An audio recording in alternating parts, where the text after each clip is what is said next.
Shout out to May Hong. My grandmother is like a lot of Asian grandmothers. She's very frugal. She's very resourceful. I spent a lot of time with her growing up. She's always very chipper and she's always had the ability to look on the bright side.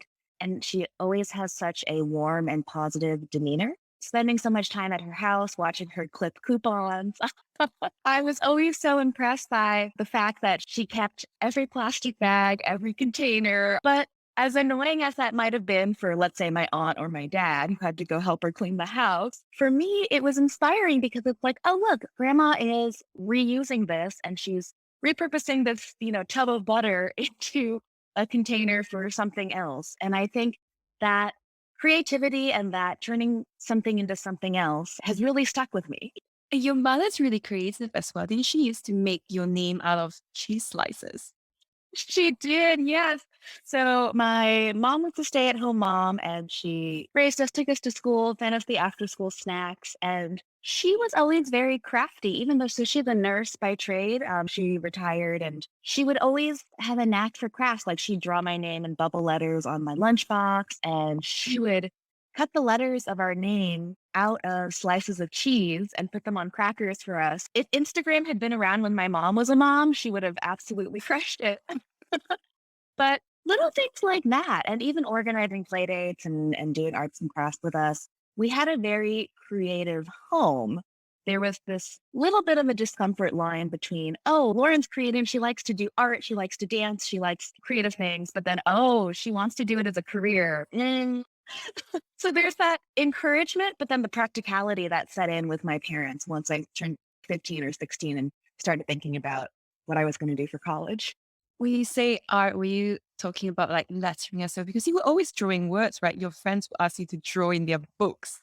I have been drawing letters my entire life, writing someone's name on the back of their notebook, or someone buying a pair of white shoes and wanting me to paint on them. So I technically have been lettering for a very long time, probably 2 decades. And you often use the motto I noticed, work hard, snack often. Did it start from your childhood? I'm sure the seeds were planted for that. I officially adopted that as my motto towards the end of college. I don't know, read some blogs about building your personal website and branding. And there was something mentioned about a tagline. And I was like, oh, shoot, I need a tagline. And it really got solidified when I won an award. And for some reason, the prompt was you had to give a 5-word acceptance speech. And I ended up publicly saying, I think my 5 words were remember, work hard, snack often. It still is. I have it tattooed on my arms, actually. So you clearly have a really creative childhood. How do you decide to do advertising, which sounds quite different from what you were doing when you were young? Yes. Well, like I mentioned, I kept learning about the different pockets of the creative world and what creative jobs you could have. And I found advertising through there was a weekend art program at Pasadena Art Center, which is an art school near where I grew up in California. And so I started taking weekend classes there in high school. They had like a high school program. To me, it felt like this perfect mix of getting to be creative for a living, but then also appeasing my parents and telling them that, like, it's in marketing. There's always demand for marketing and I can have a solid job. Like, I can make a salary. And so it kind of felt like the best of both worlds, which is why I went into it. Also, what's the dream at the time? I'm going to graduate. I'm going to be an art director in a big ad agency and get like $100,000 by the time you turn 30. 100%. I had this very clear career path. It was go to school for 4 years, get a creative advertising degree, go to an advertising agency, work my way up. And yeah, by the time I was 30, my goal was I want to be either senior art director or associate creative director making $100,000. I had a very specific plan. So before things threw out, you went to school of visual arts. What were some of the lessons that really changed the way that you saw art? I would say the most influential teachers I had at the School of Visual Arts were Gail Anderson, who was my communication design teacher, Richard Mell, who was my very first typography teacher, who, Do you draw it on like 3 feet by 3 feet? Can yeah, we had to draw A through Z out on these giant pieces of paper. It was like looking at a font with a microscope, right? You get to see all the little curves and the nuances, and I just ate it up and I was fast. I was good at it. And I think that was also the first bit of validation that I got that, like, oh, maybe this is something I have a natural talent for because we did this assignment in class, a 3 hour class or something. And I was consistently the first person to finish drawing the letter forms correctly. And I was like, oh, I don't know where that comes from. And my teacher praised me for it. And I was like, oh, okay, maybe I've got a knack for this, like a natural ability. Because so many times people have natural abilities for things, but we just never tap into it because we don't explore those paths. There was another teacher, Gail Anderson. Yes. Yeah, Gail Anderson. I I feel like so much of my story is trying to make these practical creative decisions like with advertising. But I took Gail's class because we were allowed to take 1 or 2 classes outside of our advertising program. And I chose Gail's communication design class because she's a graphic designer who works with a lot of type. The people that I met in school, I'd say were pretty pivotal. Through Gail, she put me in touch with Louise Feely, who's a very well known graphic designer who works with a lot of food and restaurant businesses. And I got to intern for her for a semester. And that was pretty incredible because she doesn't usually take interns very often. And I'm really grateful to Gail for that, which is why I try to do the same for other people now because so many doors were opened for me by these small introductions, these small bits of encouragement. And I think you never know when that one introduction or that one, nice thing that someone says to you is going to be a game changer. When I was doing the research, it's clear that you're such a hustler. You don't just do one new campaign, you do many, many folds of it all the time. And you've always been a hustler. Even when you were studying, you did many odd jobs. You were bar host, you were selling soap for Lush, and then you end up doing creative work from Craigslist. So how did that transition happen? When you said hustler, it jogged a memory for me of my grandma. So my dad always tells me the story that when my grandma first immigrated here, she was detained for a couple months because paperwork was still getting figured out. But while she was detained, her father, who was a truck driver who was already living here in the States, would bring her candy bars. And instead of eating them, she would sell them to the other immigrants. My dad always tells me that maybe you got it from your grandma. This is obviously a generalization, but all of the Chinese people in my life, and this expands to a lot of my Asian friends too, are natural born hustlers. They look for the opportunities, they know when to take advantage of them, of course, without hurting other people.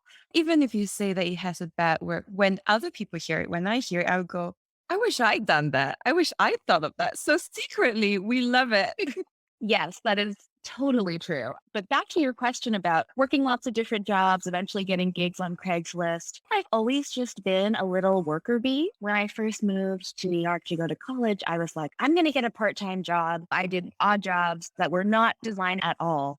After freshman year, I realized, hey, I moved across the country to pursue advertising and to work in the creative field. So I quit those jobs and I was like, I'm going to just make money. I'm going to try to just make money from creative things, which is why I headed to Craigslist because the school had posted internships and Craigslist back in 2010 was the only place I really knew to look. And I don't even know if people are looking to it now, but again, with my grandma's like, do what you can with what you have. Craigslist was what I knew. And I went and looked in the creative gigs section and started sending my portfolio to anybody who had a remotely creative gig. And I did logos for $50 and I drew portraits of people and I made baby shower presents and anything I could get my hands on. And as soon as I started doing that, I got a rush. I really do think that was the foundation for building my confidence. I can do anything that I want. I just have to do it in baby steps and figure out little ways to build trust and let people know that I'm offering these services.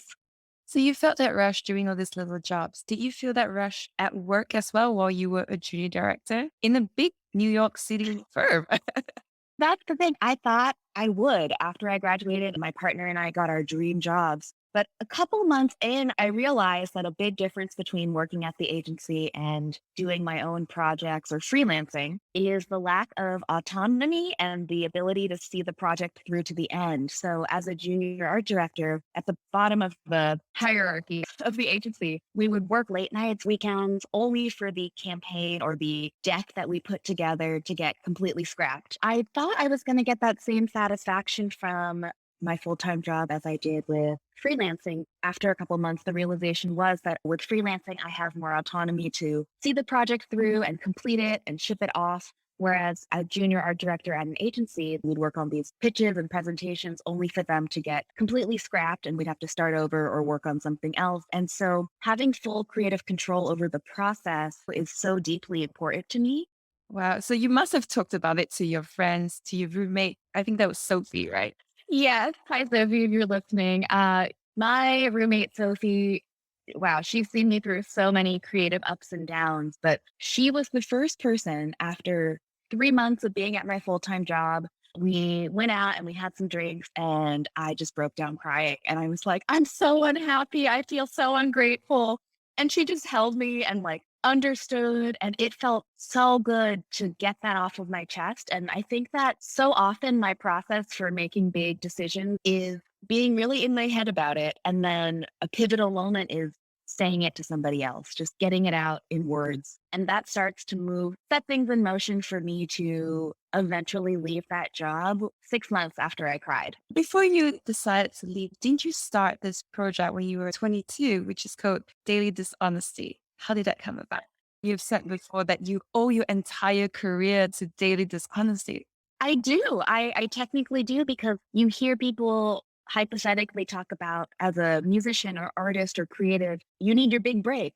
And that was my big break. It came sooner than I was prepared for it. To backtrack a little bit, as I'm looking for gigs on Craigslist in college, I started a Tumblr blog where I was hand lettering little white lies that my girlfriends and I would tell ourselves. We were 21 at the time, and it would be little things that my roommates and I would say, like, I'll do the dishes tomorrow. Or you'd be like, hey, we're going out. Like, are you ready? And you'd be like, I'm almost ready. But you actually haven't even started getting ready, or I'll be there in 5 minutes. I think it's a combination of all the things we've been talking about, where I was taking bits of my daily life, like the assignments that teachers gave.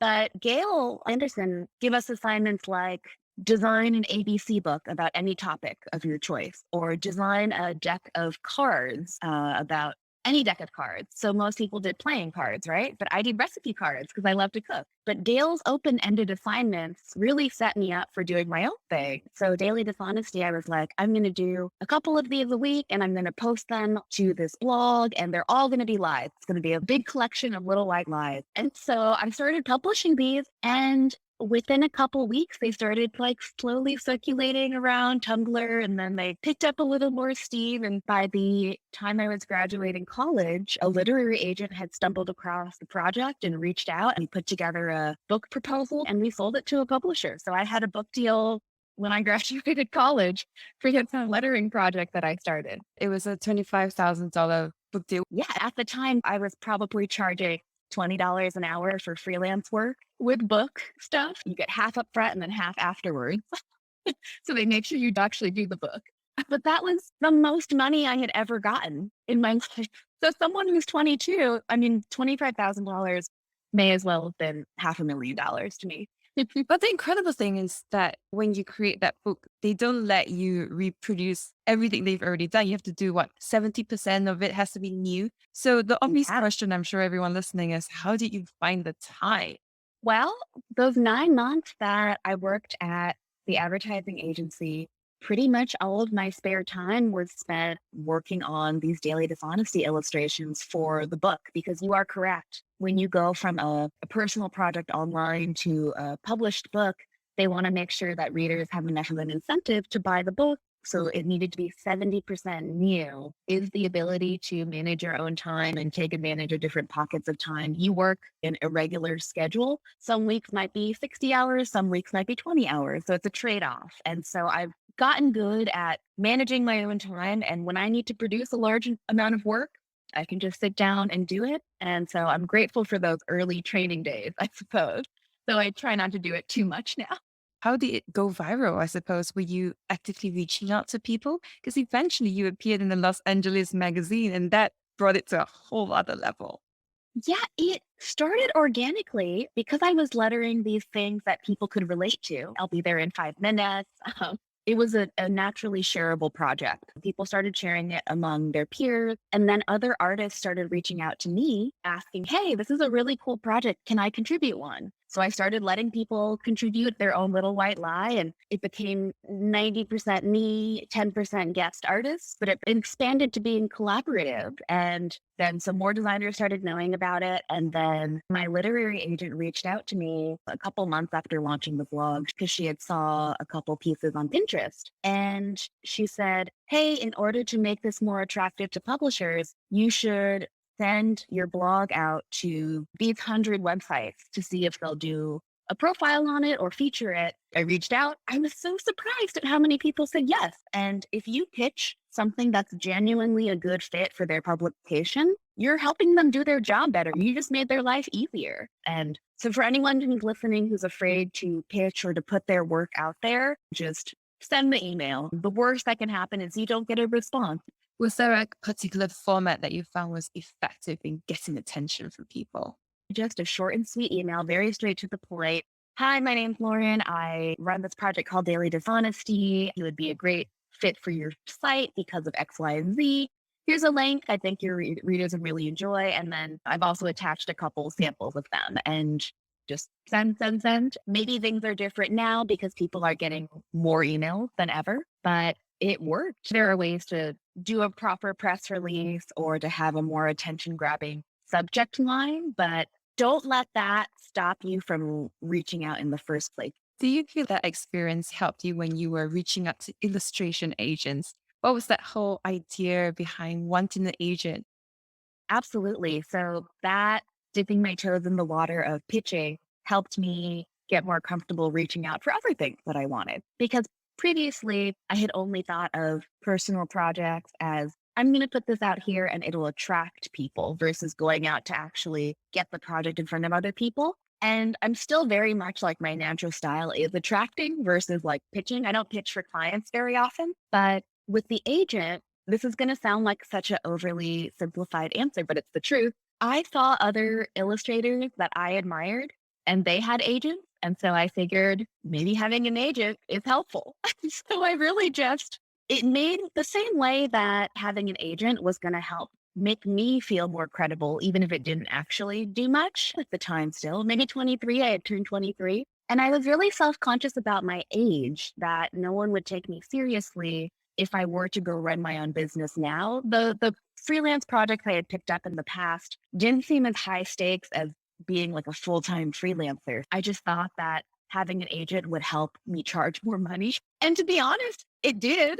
Mostly because I didn't have to be the one asking for the money. Do you find it was helpful as well to just turn down certain clients? Because you wrote this amazing blog, really long one about the gray area and how most clients are in that gray area. And how do you decide to say yes or no?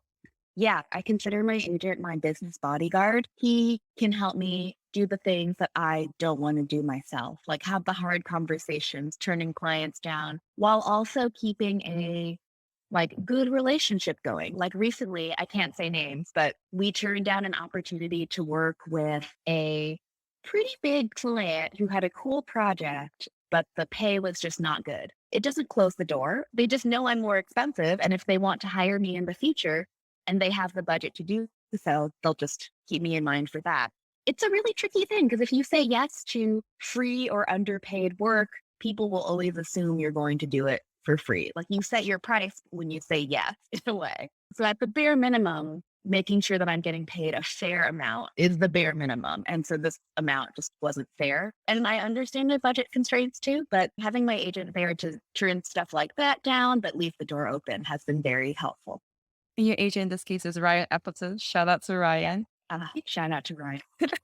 I mean, I had a really positive experience with it. He was always very, very responsive, very, very friendly. So you had that conversation, you found an agent. Then you had another conversation with Justin, who helped steer your path towards deciding to quit. What was that like?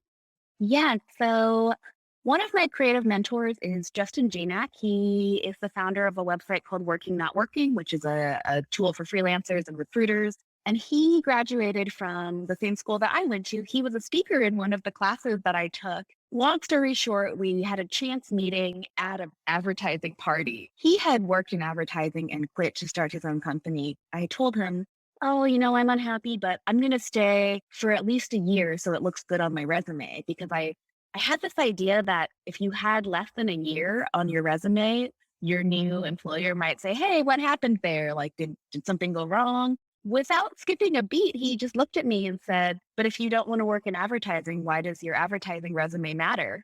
Because I had built this freelance lettering design stuff on the side, I had more confidence to be able to say, "Hey, I've got this kind of plan B. I could try that out." If I didn't have any of that, I don't think I would have quit my job as soon as I did.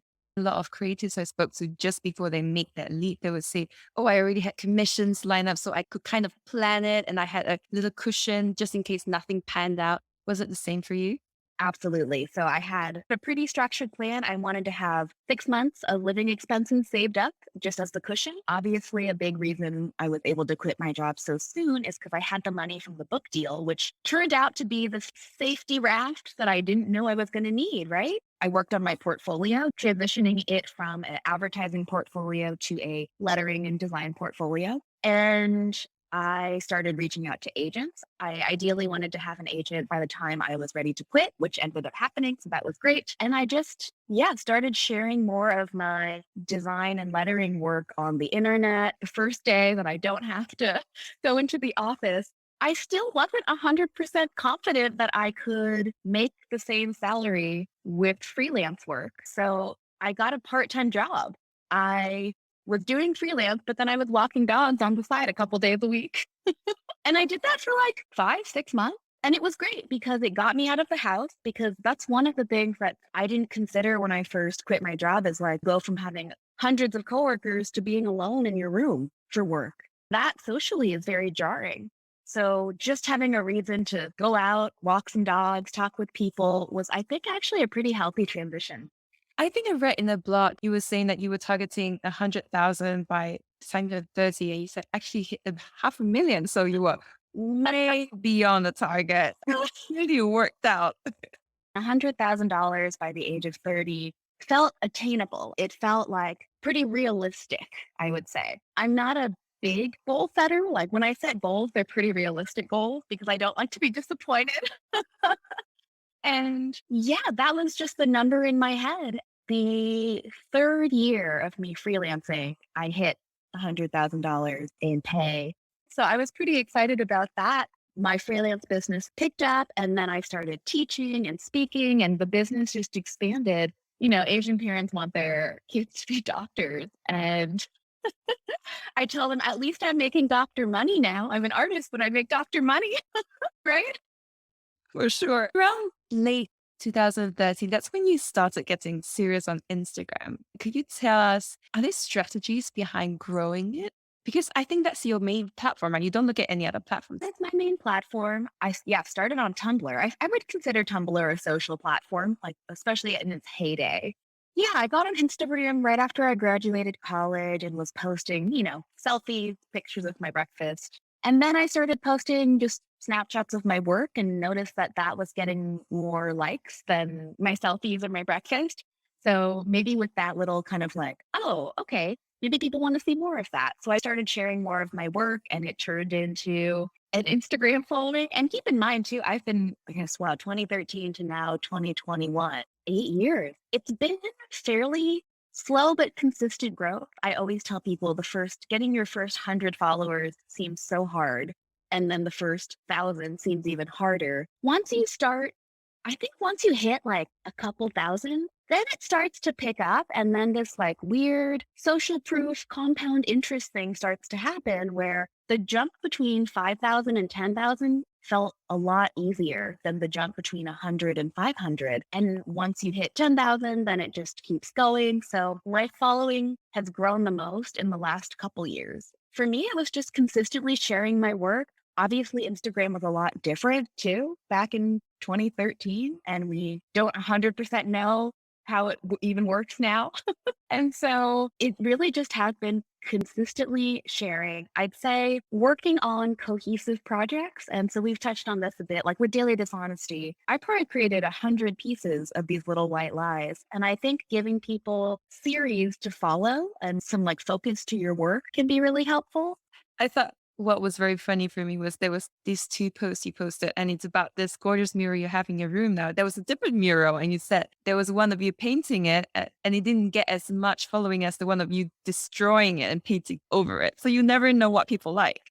The number of likes and engagement you get on your post doesn't say anything about how good your art is, because the post of me painting over my mural with just a solid color got more engagement than me painting the whole mural. So the amount of effort you put in to your art or whatever you're making has no effect really on what the engagement is going to be. And actually, knowing this information has been liberating for me, because oftentimes in the past, I've tried to make this correlation that, oh, if I work extra hard on something, it'll do extra well on Instagram. And that's just not the case. It's kind of like a lottery. You really never know what's going to catch on. And the most important thing is you are proud of it for your portfolio, or it helped you grow as an artist, and you never know what's going to take off.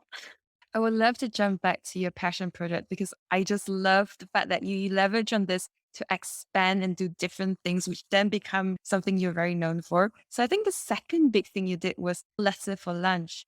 Can you tell us about that project, which I love, by the way? Yeah, absolutely. Again, I feel like this is my grandma's thriftiness coming through. So I was interested in chalkboard lettering, and I started this project called Letter for Lunch, where I decided to go around and offer restaurant owners. I would say, hey, I'm a lettering artist in the neighborhood. I'm offering to do chalkboard signs like your daily specials on that A-frame outside in exchange for whatever I write on the chalkboard. So if I wrote lunch special, soup and salad and chips or something, I would write that on the board in, nice lettering, and then they'd give me soup, salad, and chips. And then I'd take a picture of the food and post the chalk sign and the food on a Tumblr blog. And I was like, I'm going to do this project for, 6 months, a year, we'll see. And I want to build a chalk lettering portfolio that way, because in my mind, the format is do the work yourself, prove that I can do chalk lettering, put it online, put it in my portfolio.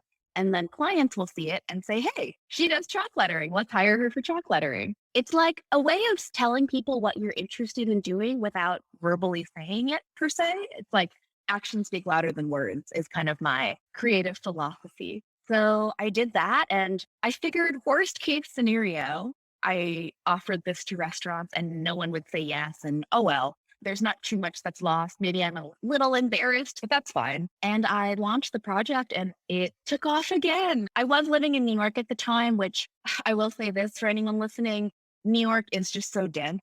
The restaurant scene is so strong that I'm not sure I could have done this project in another city as successfully. So I do think New York was a big component there. That project was perfect for New York. And so I started doing these chalkboards and sharing them online. And long story short, the same thing happened with Daily Dishonesty.